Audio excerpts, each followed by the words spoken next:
Une écriture sainte a été envoyée à l'humanité il y a 14 siècles. Le Saint-Coran.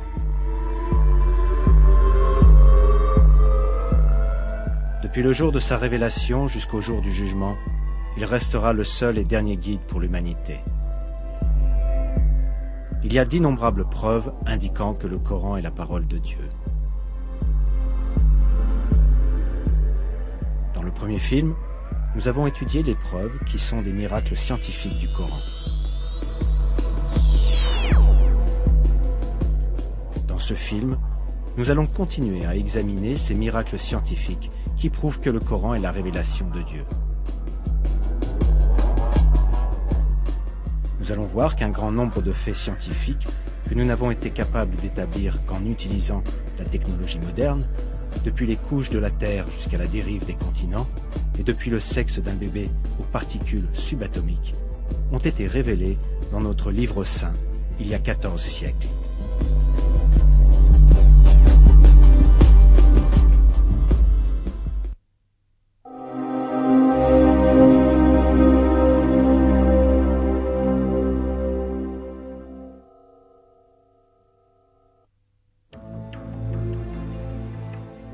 La théorie du Big Bang, qui a été acceptée à l'unanimité par le monde scientifique au XXe siècle, prouve que l'univers est apparu dans une gigantesque explosion.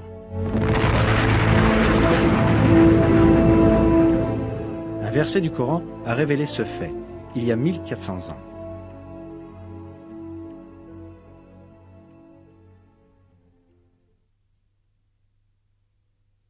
Ceux qui ont mécru n'ont-ils pas vu que les cieux et la terre formaient une masse compacte? Ensuite nous les avons séparés et fait de l'eau toute chose vivante. Ne croiront-ils donc pas?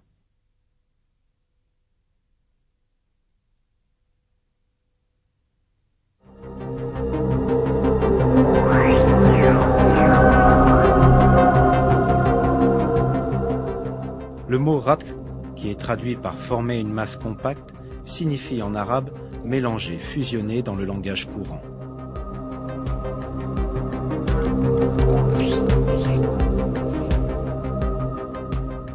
Le verbe séparer dans la phrase « nous les avons séparés » correspond au verbe arabe fataka et implique le désassemblage ou la destruction de la structure des éléments unis les uns aux autres.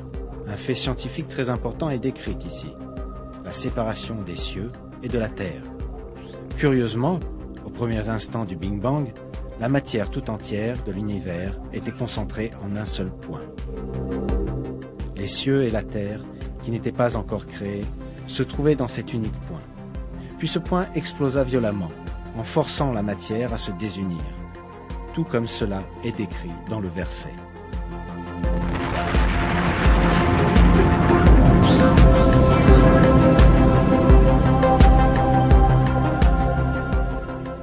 Les gens vivant il y a 14 siècles ne possédaient bien sûr pas les connaissances scientifiques ou la technologie leur permettant de savoir que la Terre, le Soleil, la Lune et les étoiles, et tout ce qu'ils voient ou tout ce qui est invisible dans le ciel, étaient initialement unis en un seul point.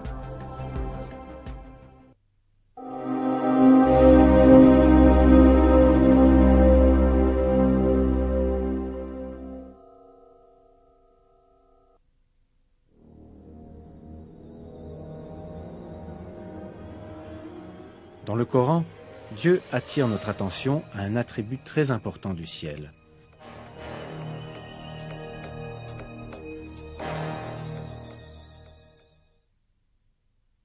Nous avons fait du ciel une voûte protégée, et pourtant, il se détourne de nos signes.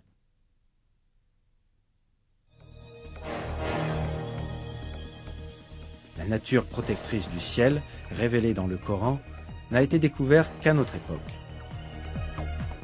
L'atmosphère entourant la Terre nous protège de dangers mortels. En détruisant de nombreux météores, gros et petits, lorsqu'ils s'approchent de la Terre, elle les empêche de tomber sur Terre et de blesser les êtres vivants.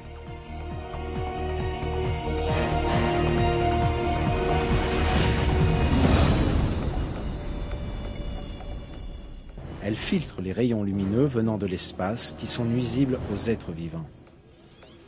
Elle protège également la Terre du froid glacial de l'espace, dont la température est d'environ moins 270 degrés. En plus de l'atmosphère, il existe une autre couche formée par le champ magnétique de la Terre, qui sert de bouclier contre les radiations nuisibles qui menacent notre planète. Les ceintures de Van Allen. Grâce aux ceintures de Van Allen, les énormes émissions d'énergie appelées éruptions solaires qui surviennent fréquemment à la surface du Soleil ne détruisent pas la vie sur Terre. En bref, un système parfait est à l'œuvre bien au-dessus de la Terre. Il entoure notre monde et le protège contre les menaces extérieures. Il est frappant de voir que cela a été révélé il y a 1400 ans dans le Coran. Un autre verset traitant de la même information indique: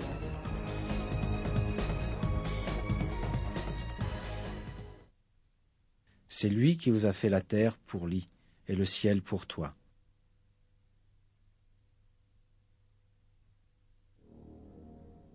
Ici, le ciel est décrit par le terme arabe al-sama bina. En même temps que le sens de dôme ou de toit, ce mot possède une autre signification. Il décrit aussi un type d'abri ressemblant à une tente utilisée par les bédouins arabes. En décrivant le ciel comme une structure en forme de tente, le Coran souligne que c'est une forme de protection contre les éléments extérieurs. C'est la protection que l'atmosphère offre contre les météores et les rayons cosmiques. Tous ces faits montrent que cette information qui a été obtenue par l'humanité à la suite de longues recherches scientifiques a été communiquée dans le Coran il y a 1400 ans, quand il n'y avait aucun engin spatial ou télescope géant.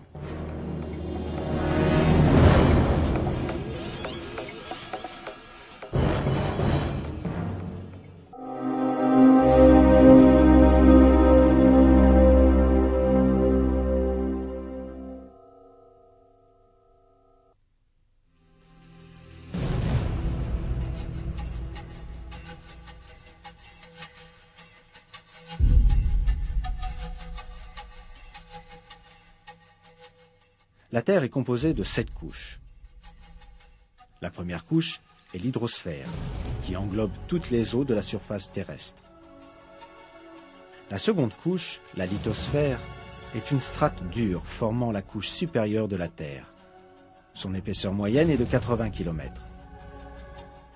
Elle est plus froide et dure que les autres strates et forme ainsi l'enveloppe de la Terre.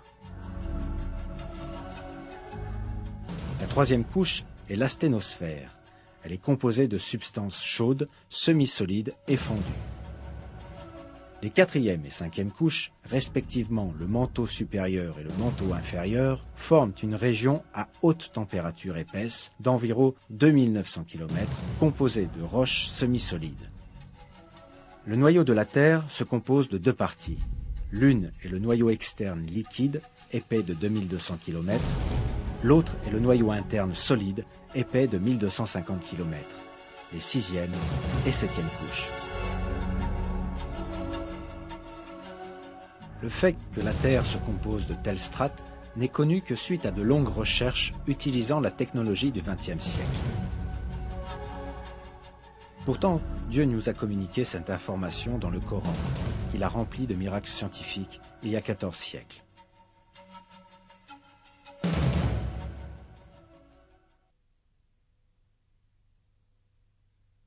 C'est Dieu qui a créé 7 cieux et autant de terres.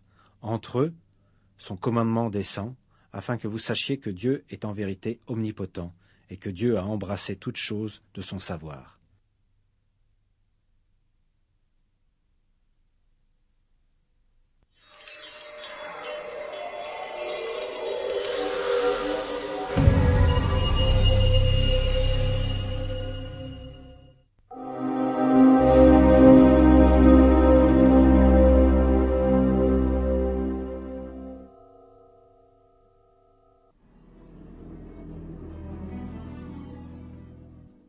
C'est au début du XXe siècle qu'un scientifique allemand, Alfred Wegener, proposa la thèse que les continents de la Terre étaient attachés les uns aux autres quand elle se forma, puis qu'ils dérivèrent dans différentes directions, les séparant ainsi au fur et à mesure de leur déplacement. Cette théorie de Wegener a été prouvée dans les années 1980. On trouva que les 6 plaques majeures et plusieurs petites, qui forment la croûte et la partie supérieure du manteau, se déplaçaient constamment. Selon la théorie appelée tectonique des plaques, ces plaques se déplacent sur Terre en transportant avec elles les continents et le plancher océanique. Ce déplacement a été mesuré de 1 à 5 cm par an. Par conséquent, cela produit des changements lents dans la géographie de la Terre. Chaque année, par exemple, l'océan Atlantique devient légèrement plus large. La science n'a découvert cela que très récemment. Le fait que cela a été révélé il y a 14 siècles dans le Coran est sans aucun doute un autre de ces miracles.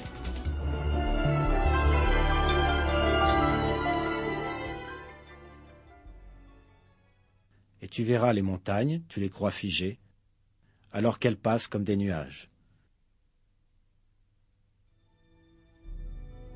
Dieu fait référence au mouvement des montagnes comme une dérive dans un verset du Coran. Aujourd'hui, les scientifiques modernes utilisent aussi le terme de dérive des continents pour ce mouvement. C'est sans aucun doute un grand miracle que ce fait scientifique ait été révélé au 7e siècle, quand les conceptions de la nature de l'univers étaient fondées sur les superstitions et les mythes. C'est une autre preuve très importante montrant que le Coran est la parole de Dieu.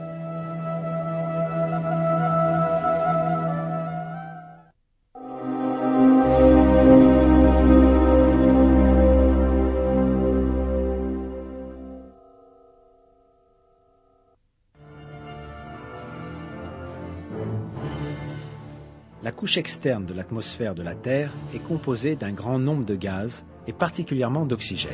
Cependant, les explosions d'énergie à la surface du Soleil provoquent les dispersions de certains de ces gaz dans l'espace. Les chercheurs ont obtenu la première preuve concrète de cela grâce aux navettes spatiales de la NASA. On observa pour la première fois le fait que la Terre subit une perte de matière depuis ses couches externes les 24 et 25 septembre 1998.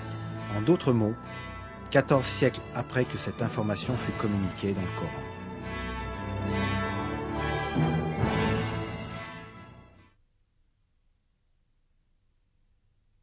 Ne voit-il pas que nous frappons la terre et que nous la réduisons de tous côtés?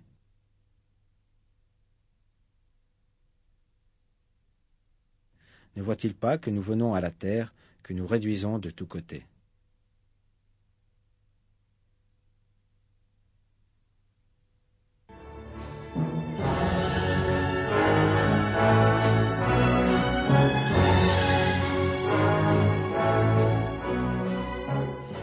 Ces versets peuvent aussi faire référence à des pertes de terre sous un autre aspect. Aujourd'hui, les calottes polaires fondent et le niveau de l'eau dans les océans augmente.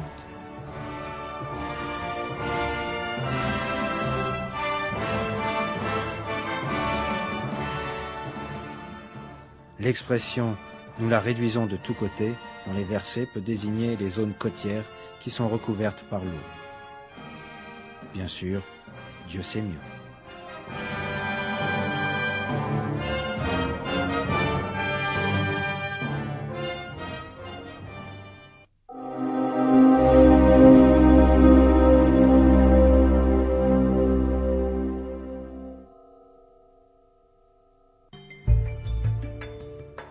Le physicien britannique Paul Dirac, qui remporta le prix Nobel de physique en 1933, fit une découverte très importante.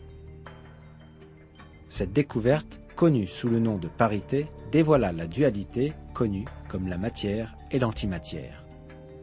L'antimatière a des caractéristiques opposées à celles de la matière. Par exemple, contrairement à la matière, les antiélectrons ont des charges électriques positives et les antiprotons des charges négatives. Personne ne connaissait ce fait scientifique quand le Saint-Coran fut révélé il y a 14 siècles de cela. Pourtant, il est clairement révélé dans ces versets que toutes les choses de l'univers ont été créées par Père.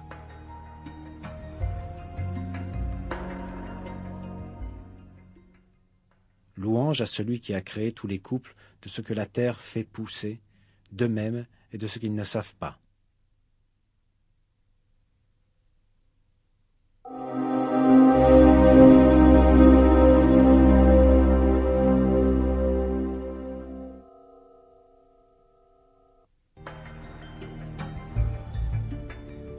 Jusqu'il y a encore 20 ans, on croyait que les plus petites particules étaient les protons et les neutrons qui constituent l'atome. Mais les avancées de la science et de la technologie ont réfuté cela. On a réalisé que l'atome, considéré comme la plus petite unité de matière, pouvait être divisé en composants encore plus petits. Une branche spécialisée de la physique apparut afin d'étudier ces sous-particules et leur comportement particulier. La physique des particules. Les recherches de la physique des particules ont révélé que les protons et les neutrons qui composent les atomes sont en fait composés de sous-particules appelées quarks. Ce fait n'est apparu qu'au cours du dernier siècle, mais il fut révélé dans le Coran.